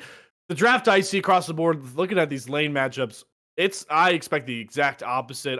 There is just so much kill pressure across a lot of these lanes early, and both it's not just one-sided either. Bonfire. Both these teams have lanes where they want to see early kill pressure brought on from their junglers and just the lanes in general. Yeah, and I like the Pike pickup as well, right? Because Varus is normally in a very uncomfortable position as an AD carry, especially early game, if you go for that poke. But when you pair the Pike alongside it becomes its own lane. It doesn't need as much jungle prio for the most part. If you do bring jungle prio, it's usually to hyper advance this Varus up. But you can lead this Sejuani and just say, you know what, farm up, help the Azir out, help the Fiora out. We can get our own in the bot side. For ASA, I feel like there's going to be a lot of calls for the Trundle to help out. Corki just wants to farm, might get pushed in quite a bit by the Azir. The Ornn might be in uncomfortable positions with the Fiora. And in the bot side, Caitlyn and Karma, they have the range advantage. But if Trundle wants to go in, they have to kind of help him along with it. And so I think TAC, they've got a good draft. I am actually really happy with how Team Ambition Chao drafted it. And ASA, it kind of feels like a redraft for them. Obviously, a lot of different champions, but I feel like the mindset is the same. And it'll be interesting to see if the execution is the same as last game or if they can finally get a dub on the board. Oh, I think the draft here is certainly a bit different here for Ashen Asylum. Corky's mindset versus Casson is just completely different for time, especially in a lane against Azir. This time around, he was, fighting to get CS, fighting to get farm. This time, he's going to be pushing the tempo. Likely, he might be running that first strike on Corky to get the gold to accelerate to that mid to late game power spike. So that lane will be a lot different. And I think you play Trundle a lot more different than you do the new J4. Will be a lot more early oriented. We saw the Dread Joker in game one win for full clear automatically off the bat. Excuse me. And then path back to clear his bot camps one more time. I wouldn't expect that at all from Dread Joker. Wants to add a lot more tempo to the early game. So it definitely has aspects that are the same. Obviously, it's Caitlyn Karma on the bottom. And so it's that repeat, but not only is it a bit of an ideology switch for Ashen Asylum, it's three champions that Mahar, Dread Joker, and Tommy Two Time are debuting in the Protectors. Yeah, I see where you're coming from. I think the where my logic was Corki. It's the same as it's the same as Caston in the sense of it's a hyper scaling AD mid laner, excuse me, that does a lot of damage late game. Obviously, the way that they execute is much differently, like you talked about, but I don't think the Corki's going to have kill pressure on this as year early. It's going to be a trade fest, like we saw in the last game. And then I agree with your Jarvan point about I don't think Trundle's going to try to do what the Jarvan did last game. But I actually think that was actually a problem for the Jarvan. As a Jarvan, you usually want to get on the map early. That's where he's the strongest, right? When you've got the flag and grabs, when you do the damage. And in the late game, that can usually be a problem because you don't scale up as well as other junglers. And so I agree with you in the sense of I think the Trundle should get across more. But if I had anything to say, I would say maybe the Jarvan should have gotten across early more. So it'll be interesting to see if they play it differently, if they play it the same. Which of us is proven right? If I do get the 2 points, for my correct prediction, maybe one of the least important things, but all big parts of this pivotal game too. I mean, at the end of the day, Tommy Two Time is not playing range versus melee, so that's automatically a different sort of play style off the bat. Cassidy is not, in fact, ranged except for his Q. But on the other side, for Team Ambition, Chao, they are playing a lot more into the strength of a pick comp. I'm very intrigued because when I think about teams that, down the line make those deep playoff runs, make themselves into championships, finals matches, or even are crowned champions, is because they can adapt and play different compositions in the face of adversity, and even just with a lead to try and throw their enemy team off. And this time around, we saw last game they were a lot about the split push. That aspect is still in there, but now have the Pike, you have the Chains of Corruption from Varus as well, the Sejuani, a lot of pick potential to come out from Team Bish and Chao. And, well, it looks like we've actually talked ourselves all the way through the spec delay here. Oh, actually, I'm totally thrown off. We didn't chat ourselves through the full spec delay. So I do want to make sure to harp on that point, the Team Bish and Chao. I like when teams show different phases, different styles, and it's only up to the execution to see how well that will pay off this time for game two. Yeah, and that's the biggest difference, right? But when they played Queen's Revenge, the biggest difference is the Gragas pick, right? Because with the Gragas pick, you're just saying, hey, we want a team fight. We want to do this pick comp. It's going to be 5 strong when we take these fights. But with the Fiora, I think it's a fantastic pick when you're going into an Ornn because you're forcing the Ornn to match you in the side lane, and you can't even really match him. So let's say, right, even gold, both of these teams, even in Dragons as well. Let's just say it's an even game at the mid game. You're basically going as 4, in these death brushes and pixels, you're pushing waves, and then you're going as 4, and then you push the Fiora off to a side lane. If you're going for Dragon, she goes top. If you're going for the Baron, she goes bot. And then you're forcing an Ornn or a Corki to match you, and you're just basically saying, my team can 4v4 you. If you're not there. And so you're forcing teleports out, you're pulling these pieces across the map. And that's what they did so well in the last game. And that was without the strength of the team fight that they have this game. So I love it. I personally am a huge fan of this view.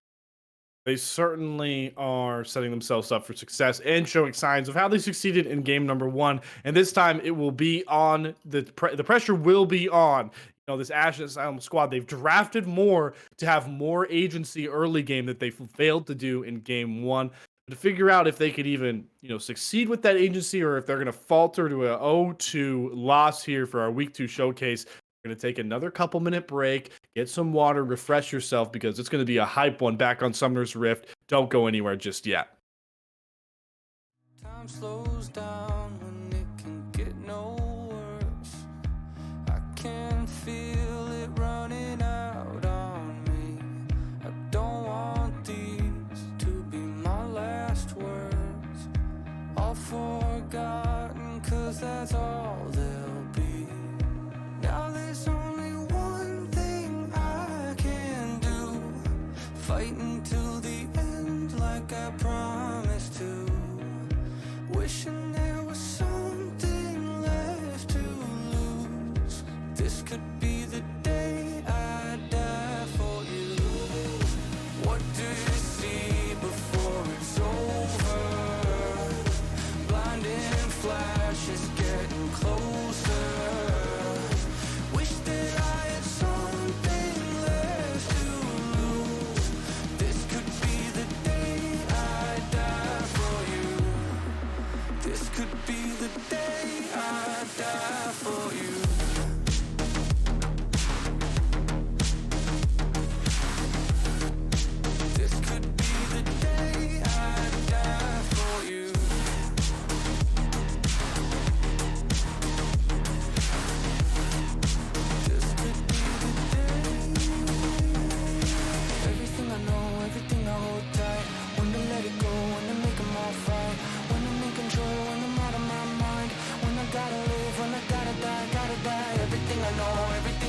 tight.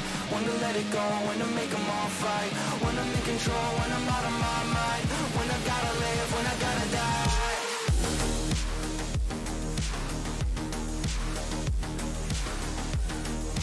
This could be the day I die for you.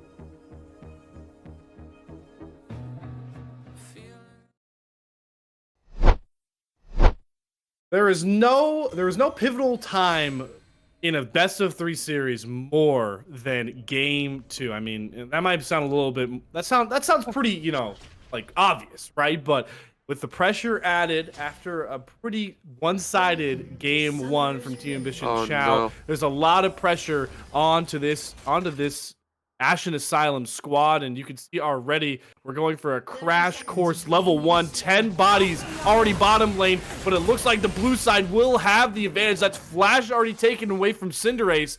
So game 1, we saw Crucifix already taking a bunch of pressure early on before minions even crashed, and this time Cinderace takes the brunt of the Ashen Asylum squad. Yeah, but I'm going to repeat myself. Just like last game, you take that. You don't lose any bodies for it. The gold lead remains unchanged. It's only a summoner. It does mean you're going to have to show respect earlier on, sure. But again, you take that every single day of the week, especially when it's 5 strong in the bot side. So really good job ensuring that nobody died there.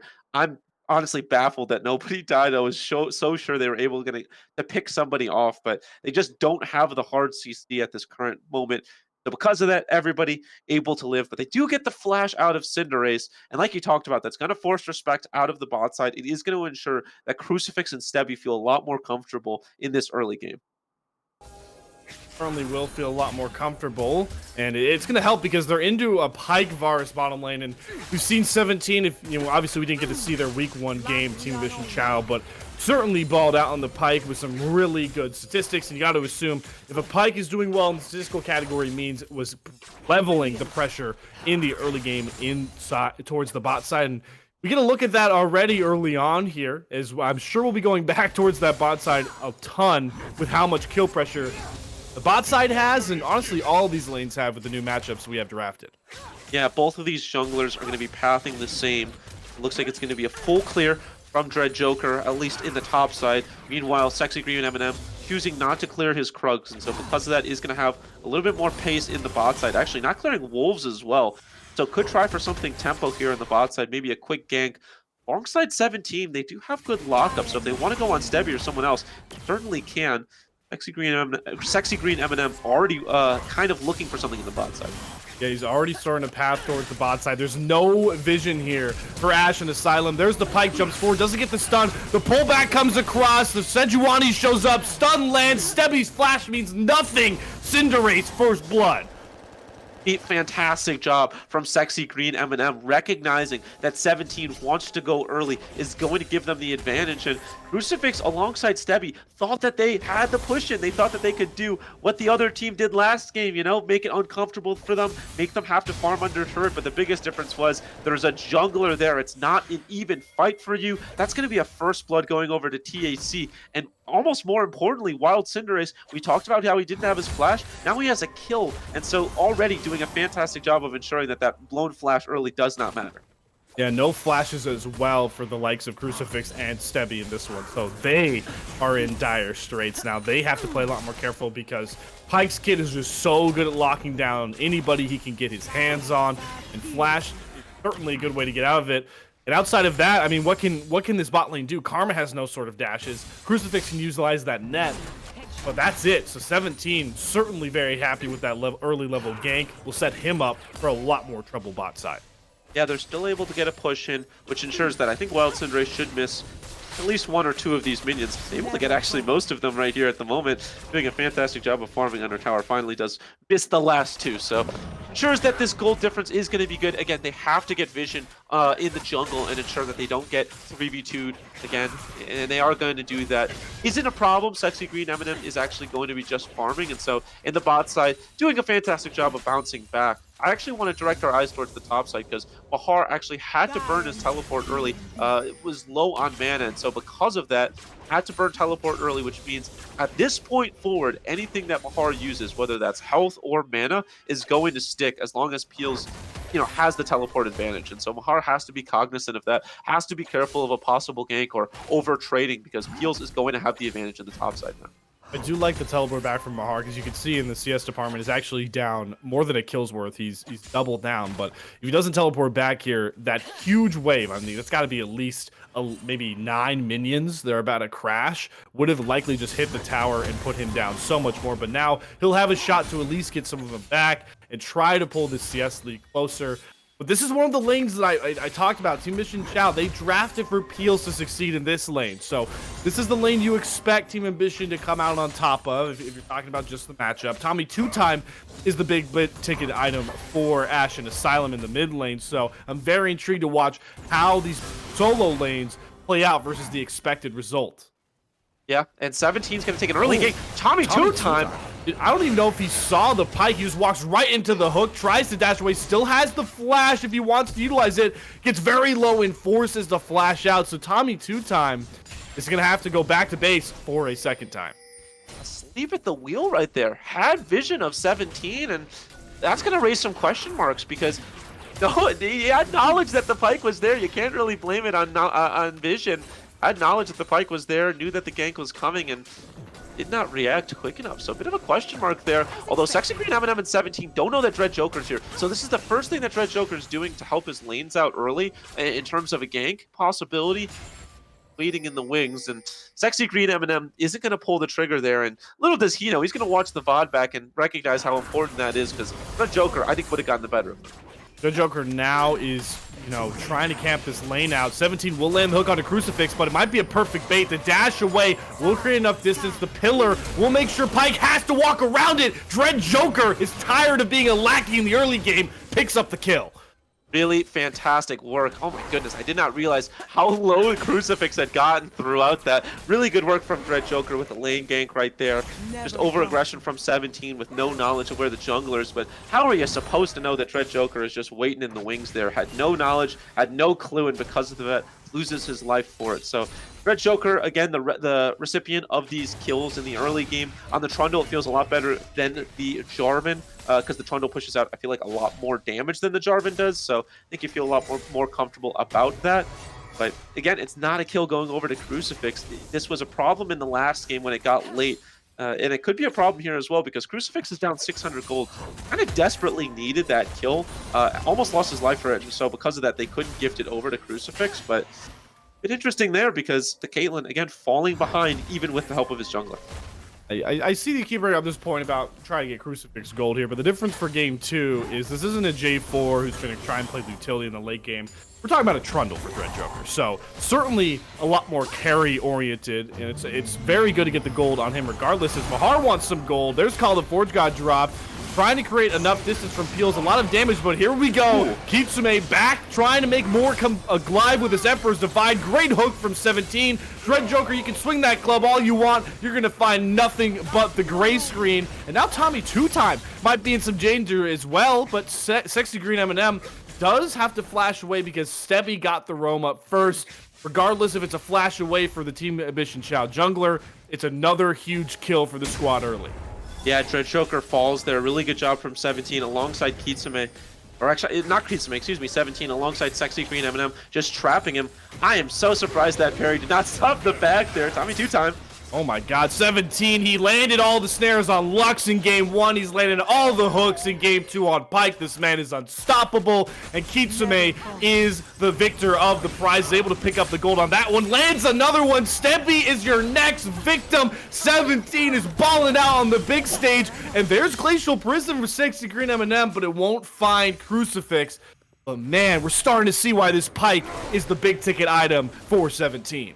Yeah, 17 and Sexy Green M&M should buy lottery tickets because every single thing that they wanted hit right there. That ultimate hit forced the cleanse out of Crucifix. Everything hit onto Stebby. There was no chance of him getting out. They got the kill onto Tommy 2-time as well. And all the gears are working perfectly for TOC right now, doing a fantastic job. Now, Crucifix might be in a bit of trouble. Chains of Corruption is available for Cinderace here. He flashes away at the right time, though, can't get locked down. But what is locked down is another Drake. Team Ambition Chao have been perfect so far in this series now, have secured 5 of the last 5 Drakes.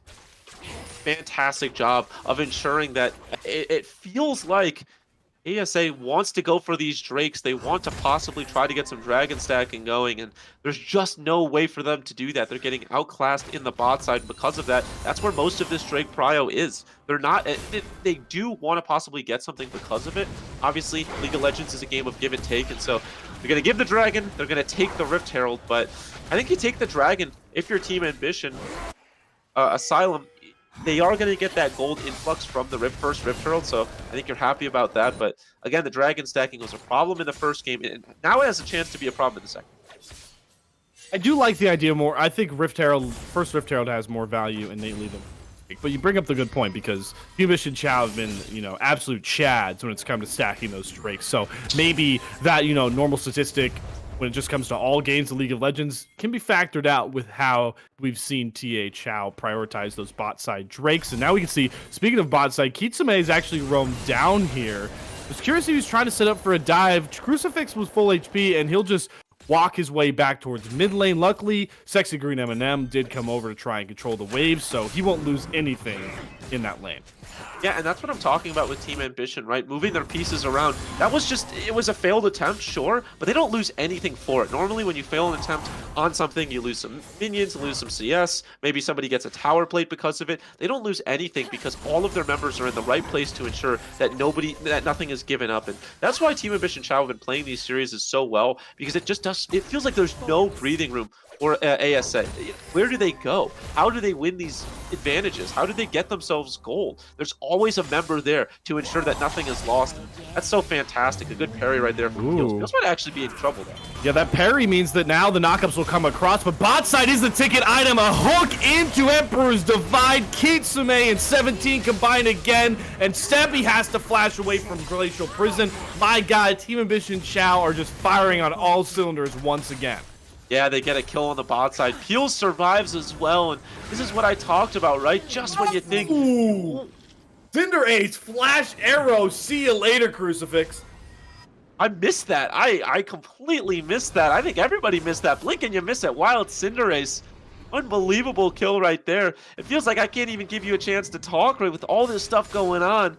I just need to let you do your thing because there's so much going on across the map. 6 kills. Team Ambition heavy. My prediction for this series is looking to be completely wrong. But at least I predicted that the second game would be a lot more early pressure, a lot more early kills. 7 kills so far through 12 minutes, so that's a little bit more than a kill every 2 minutes. There's another good parry from Peels this time. Now maybe he's got it down against Mahar. This has been the least action lane so far, but if you're Team Ambition Chao, certainly fine about it.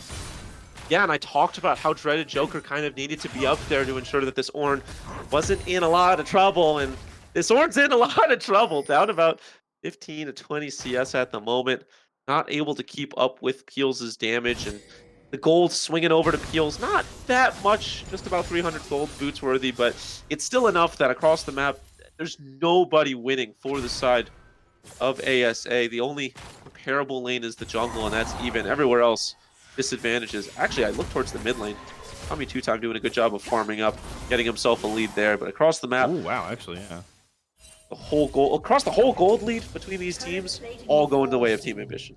I do want to shout out Tommy Two Time. I thank you for pointing that out. I mean, that is nearly a 40 CS lead, so certainly good for Tommy Two Time, but like you mentioned, the problem is the rest of his team is suffering, right? He also has died once, so Kitsune is definitely fine being down that much CS, because in the overall gold department, he actually is down in gold despite having 2 kills and 1 assist.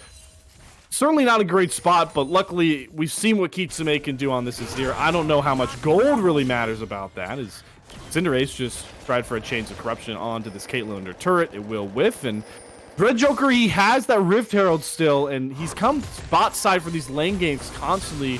He'll try to set up once again, but last time he did that, Bonfire, it did not work out at all.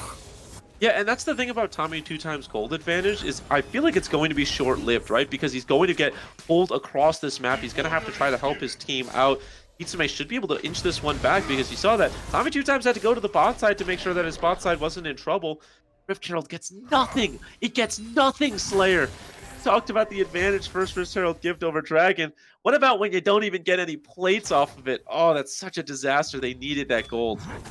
Yeah, that logic factors in when you do get the Rift Herald to, oh, I don't know, headbutt something maybe. So just playing it into the bot lane for it to end up dying means absolutely nothing. And Red Joker certainly is failing to get a lot of macro going. It was a good play to go for the split map. A lot of Team Vision Chao were towards bot side, getting a lot of plays going there. So you go top side, get the Rift Herald, but yeah, you said it perfectly, Bonfire. It means absolutely nothing, and that means that this gold lead for Team Vision Chao balloons even more. But hold on, trade of ultimates.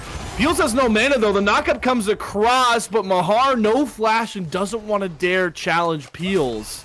So he just backs away, 2 low health bars, but here we go. Dread Joker, he's done camping bushes. He's just going to camp right around a wall, trying to take the fight on the Sexy Green M&M. A trade of flashes, ace in the hole onto Kitsume. Sexy Green M&M so low, but Dread Joker can't get close enough to kill off Sejuani, and somehow that sexy pesky Green M&M lives.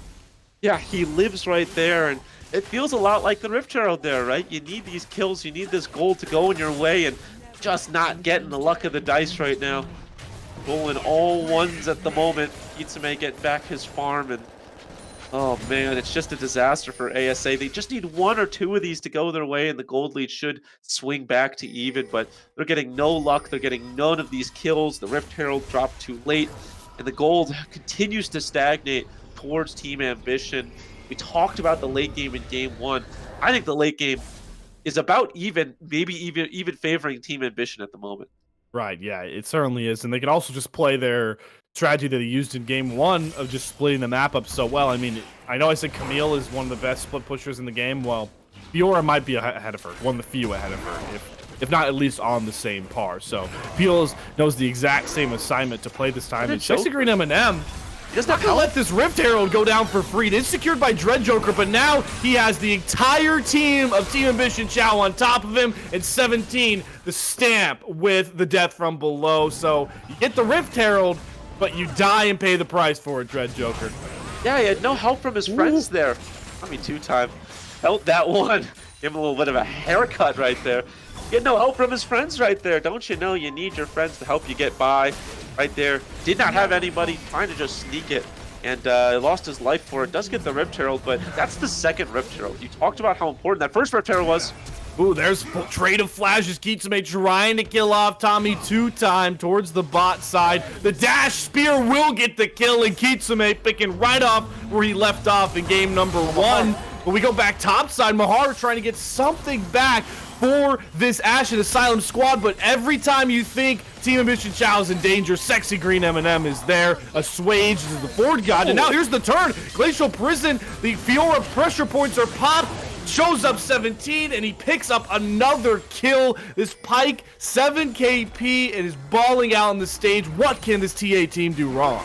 This TA team making the map sing. I feel like I keep talking about how well they're playing this map, but if they continue to do so, they're just going to keep forcing me to say the same things. They get a kill on the bot side, they put pressure in mid, Mahar steps up too much, they get a kill on the top side, up goes the tubas, the trombos go low, and everything just plays perfectly. And the conductor, Sexy Green M&M, playing this so well, 0-0 and 7. You talk about the 7 KP on this Pike. How about Sexy Green M&M, 7 KP himself on this Sejuani, doing a fantastic job. All of his lanes are happy right now. And that's all that you want to see, right? If you're a jungler, you just want everyone to be saying, hey, great job. Thank you for helping me out. Hey, thanks a lot. You know, you helped me out in the early game. You know, like God's plan at the moment. F is for friends who do stuff together. That's what Team Ambition Chao are embodying. And unfortunately for Ashen Asylum, the U is for you are dead so far. 9-1 is the kill department for Team Ambition Chao. And what we missed on the backside of that is that they were, at some point, I don't know when it happened, they were able to secure the second Drake. So the Dragon stacking stays perfect for Team Ambition Chao. 17 trying to stay perfect, creating a lot of great engagement for his squad. But like we saw in game number 1, once the Dragon stacking got to 2, Ashen Asylum were shutting down the Drake pit. They want to secure that third Drake. It didn't succeed, but this time might set themselves up very well. The problem is Bonfire. Peels has free range on the top side and teleport to come back and fight. Yeah, Peels can get there in any due time. F is for friends anytime together. U is for you're dead. And then N is for anytime and anywhere at all. I feel like that just perfectly encapsulates the way that Team Ambition's playing this game. And they're certainly having fun right now. And they're looking for another pick there. Walks by Mahar. Tommy two-time gets the Glacial Prison, and he's just surrounded by Team Ambition Chao and drops. It's another rampage for Kitsune. And oh boy, grand challenge out. Peels is hunting. Stebby is the target. The parry will set up the stun, and the kill comes across. Crucifix has to flash out of the pit, and Peels, he's not done. He wants all the smoke. Mahar can only waddle under his turret, but for the second game in a row, Team Ambition Chao find the fight at the right point and keep the dragon stacking perfect. It is a claustrophobic Summoner's Rift here tonight. Where is anybody supposed to walk from Asylum?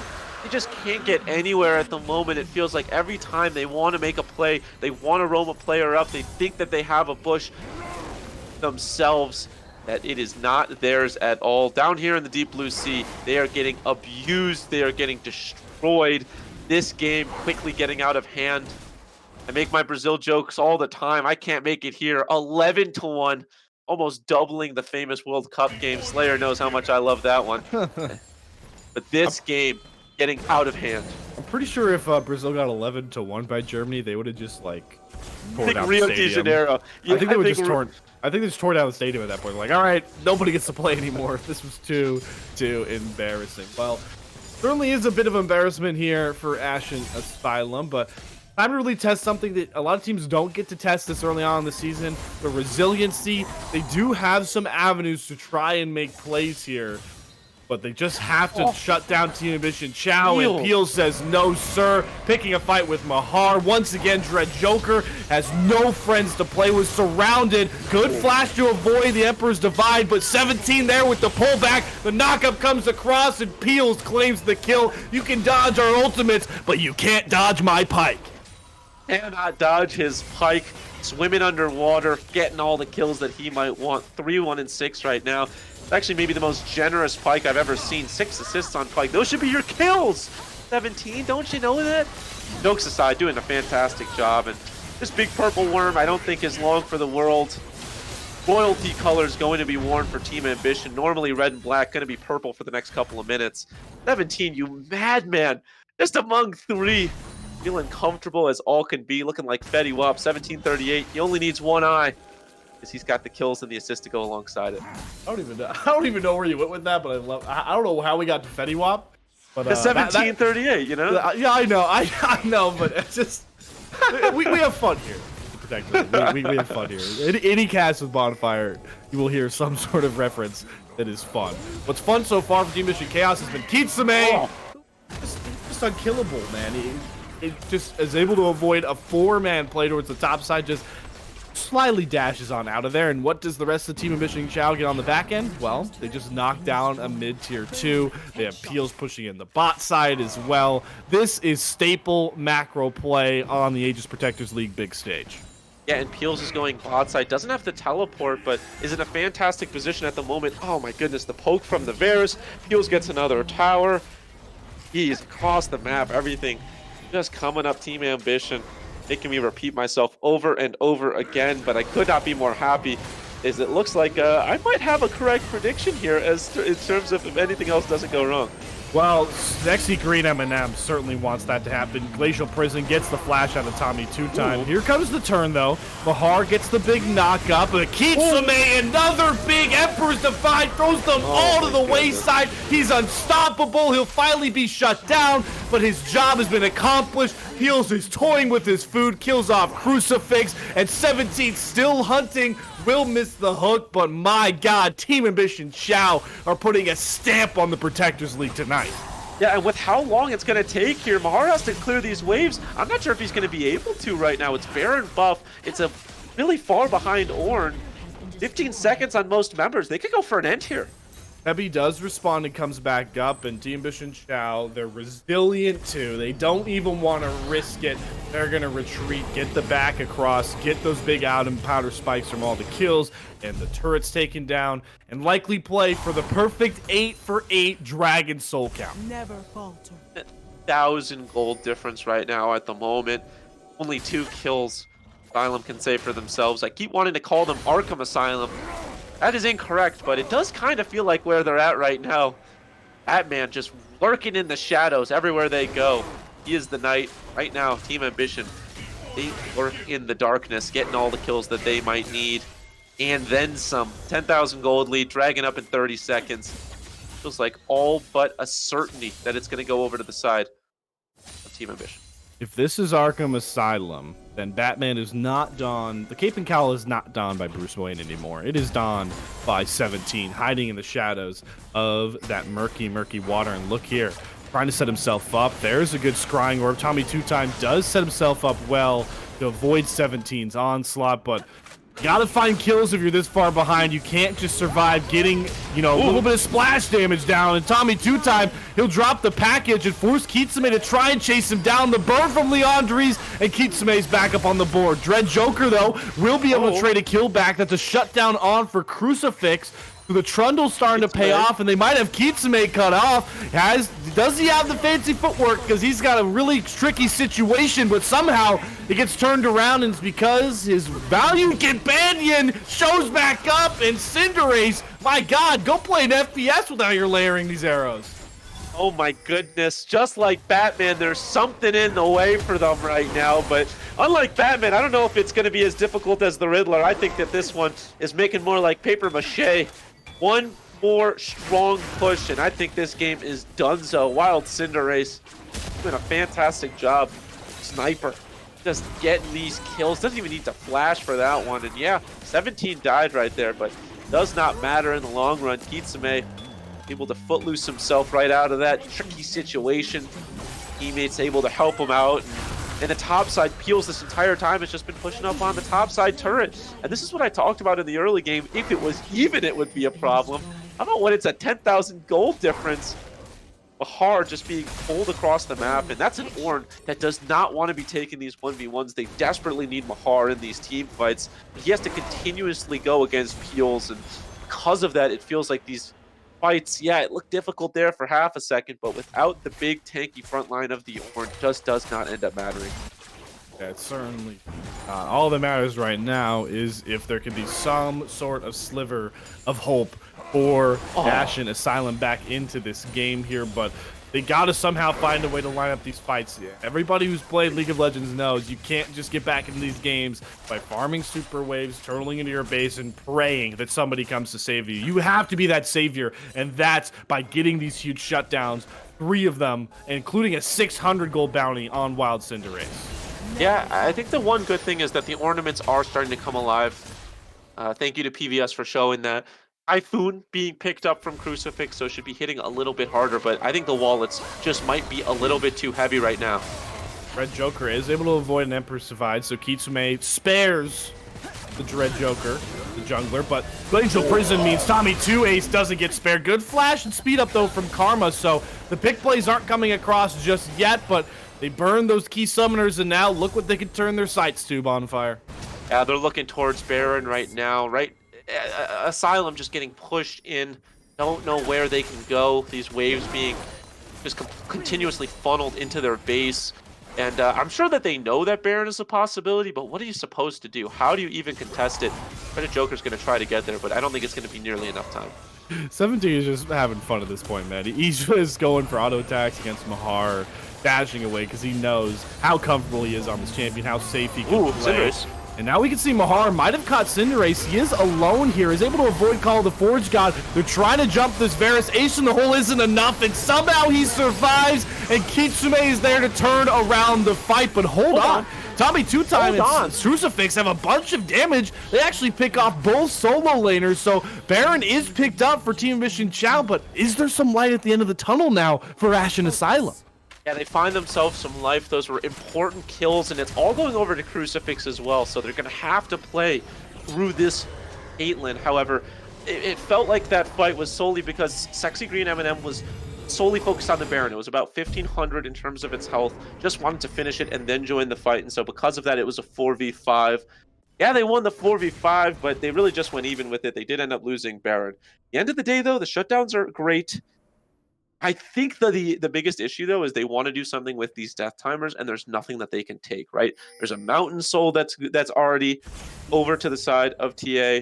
It just feels like every other objective that they could possibly snowball with that isn't up at the moment. I also want to direct your sights towards the gold graph. Just look topside. Let's look topside at the moment. Oh god. A I don't want it. I'm putting five- it away, man. A I'm putting it away. 5,000 gold difference. One to forget from Mahar. Well, Mahar is certainly feeling the sore end of the stick for the gold department. He's also just the joke at the end of 17's hooks right now, just playing around with the Forge God, going forward back now to try and pick off some more. Another hook will land, and, well, are they going to try and pick off Mahar? He's still pretty tanky. No, they're just playing along with their food. I don't know. Every time I say that, 17 does dash forward, but it looks like it is just to knock down the bot side. Inhibitor turret peels, still split on his solo style, is able to likely knock down this mid inhibitor, and the macro play for Team Mission Chao is just so on point. They have a pretty big wave here. Might actually go and push in for the end. It's put up or shut up here for Athens Asylum. Package for Corky. Look out for Tommy 2-time. And it looks like Team Mission Chao, they're still just going to play slow here. Baron Empowered Cannons doing a lot of work on the turret. They'll bring in another wave and just keep up this siege as much as possible. The agency is on Athens Asylum here, and Dread Joker will pop the subjugate, trying to charge forward, but he can't get on top of anyone. Finally picks his target. 17 does get knocked up and slain. They've picked off the pike, but Stebby is taken out. Peels is running rampant on the backline, and it's the solo lanes getting it done for Team Ambition Chao. You can pick off our pike, but Kitsune is gone on Summoner's Rift tonight, chasing down Tommy 2-time. The ace will come across, and ASA no more. Team Ambition Chao says CYA to this series. Team Ambition Chao just completely decimating in game 2. Game 1, there was a lot to be left up. You know, did they win that? Did the other team just lose that? The draft looked really good for the Tide of ASA, but Team Ambition Chao left nothing to the imagination there. An absolute decimation of ASA. There's no more drawing board for ASA. It's only a best of 3. They just have to go back to base camp and figure out how they're going to beat TAC in the future, because Team Ambition Chao moved to 2-0, moved to 4-0 on maps, make me a very happy man, and look like one of the most dominant teams in the APL this season. Yeah, wow. Team Ambition Chao certainly balled up in the big stage. You know, I think in week 1 we figured out that Dorado Gaming Epsilon, the defending champions, might be the team to beat in the Bilgewater group. Well, we just figured out the team to beat in the Targon group now. Team Ambition Chao, what a performance. They moved to 2-0. But not only that, they are 4-0 across those 2 series. So they haven't dropped a map just yet. I want everybody in chat, you know, get your Pepe hands together, give it a big clap, bonfire. Here's 2 points on the predictions as well. Perfect selection. Not only did he predict the 2-0 for Team Mission Chao, jumps both me and PVS, who had the other squad coming. And honestly, at the end of the day, I'm just happy that somebody on the Protectors League has been perfect on predictions 2 weeks into the season. Yeah, I've been perfect on who I believe is going to be correct, and now I'm 1 for 2 on the exact series predictions. So feels good to be right, I will say. But with it this early on, you know, I'm gonna discredit myself. It is kind of a coin flip between these early game teams. As we get deeper into the season, I think that's when the predictions will really start to come out. But at the end of the day, I'll take an early lead, just like TAC took an early lead in that second game, and hopefully I can snowball it just as well as they did. Well, they certainly turned that snowball into an avalanche tonight. So, you know, I never am a fan of a sweep for just, you know, pure League of Legends enjoyment action and bringing you guys what I think is my best cast to Bonfire, but certainly a staple game here from Team Ambition Chao. I don't know when we'll see them again on the broadcast here, but they certainly have put the entire league on notice. And Bonfire, I came into this series trying to hype up Cinderace here, who certainly had a good series, but it looks like we got shooters across this entire Team Ambition Chao squad. Yeah, it's hard to pick out a weak point from them. Peels looked fantastic on both of those carry top junglers, or top champions. I think 17 had a fantastic series as a whole. Just felt like he was hitting everything. But my MVP has to go to Green Eminem. Sexy. He's very sexy, and I think the rest of the team would kind of back that. Valentine's Day one day away. There should be some possible suitors because he made the map his love triangle, going all the way across the map, making sure everybody was happy and content, doing a good job of ensuring that every lane was doing fantastic. Checked in on everybody. So did a great job for just a little Eminem. Yeah, certainly did ball out. I would give it a sexy green and Eminem as well. Just such a beautiful performance. The jungle is the most pivotal role in a lot of ways, and you saw tonight why he was able to set up his teammates so well in game one on the Maokai, beautiful nature's grasps, and that was almost as perfect as a Sejuani performance as I have ever seen. Ends that game 0-14, flawless play on the Freljordian warrior, but that unfortunately will close out our broadcast for tonight. I know. We'll miss you guys too. We wish we could Aw. stay here longer, but don't worry because Aegis still has you locked in for action, honestly, all week long here. If you missed tomorrow even, you will have AML, the Diamond Masters League, on Tuesdays. AGL returns on Fridays, along with ACL, I believe, on top of that. So you'll have action middle week, pushing towards the weekend as well. And then be right back here for you guys next Monday with the Aegis Protectors League. Myself and Bonfire. Shout out to PVS, always the production wizard behind the scenes as well. So enjoy the rest of your week. You got through that Monday blues, and we'll see you next time to hopefully make that Monday a lot better with our next matchup. Take care, everybody.